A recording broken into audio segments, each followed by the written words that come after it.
चांगभलच्या गजरात आणि गुलाब खोबऱ्याची उधळण करत ज्योतिबा चैत्र यात्रा संपन्न.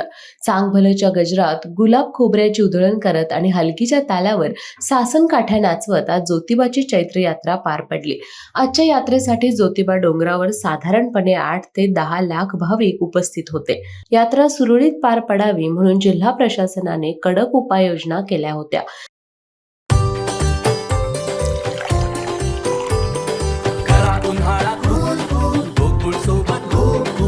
गोकुळ सोबत गोकुल. आज सकाळी 6 वाजता पन्हाळ्याचे उपविभागीय अधिकारी समीर शिंगटे, तहसीलदार माधवी शिंदे, सहाय्यक पोलीस निरीक्षक विकास जाधव, देवस्थान समितीचे व्यवस्थापक शिवराज नायकवडी, धैर्यशील तिवले या मोजक्या मानकरांच्या हस्ते शासकीय पूजा पार पडली. तसेच पालकमंत्री प्रकाश आंबेडकर यांच्या हस्ते प्रथम क्रमांकाच्या मानाच्या सासन काठीचं पूजन करण्यात आलं. ज्योतिबाच्या चैत्र वास्तविक पाहता कामदा एकादशीपासून ज्योतिबाच्या चैत्र यात्रेला सुरुवात होते. गुढीपाडव्याच्या मुहूर्तावर मानाच्या प्रथम क्रमांकाच्या सासन काठीचं पूजन होतं.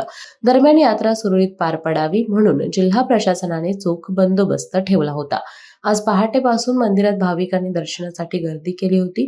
मानाच्या 108 सासन काठ्या तसेच इतर सासन काठी धारकांनी हलगीच्या तालावर काठ्या नाचवत ताल धरला. सायंकाळी 6 वाजता तोफेची सलामी देत देवाची पालखी निघाली. उंट आणि हलगी सनई वादकाच्या गजरात ही पालखी निघाली. पालखीवर चांगभलच्या गजरात भाविकांनी गुलाल खोबऱ्याची उधळण करीत यमाई मंदिराकडे मार्गस्थ झाले. यावेळी जिल्हा पोलीस प्रशासनाच्या वतीने ठिकठिकाणी चौक बंदोबस्त करण्यात आला होता. ज्योतिबा डोंगरावरती अनेक सहजसेवा संस्थांच्या वतीनं आलेल्या भाविकांसाठी भोजनाची व्यवस्था केली होती. अशाच नवनवीन अपडेट पाहण्यासाठी आमच्या KK न्यूज चॅनेलला सबस्क्राईब करा.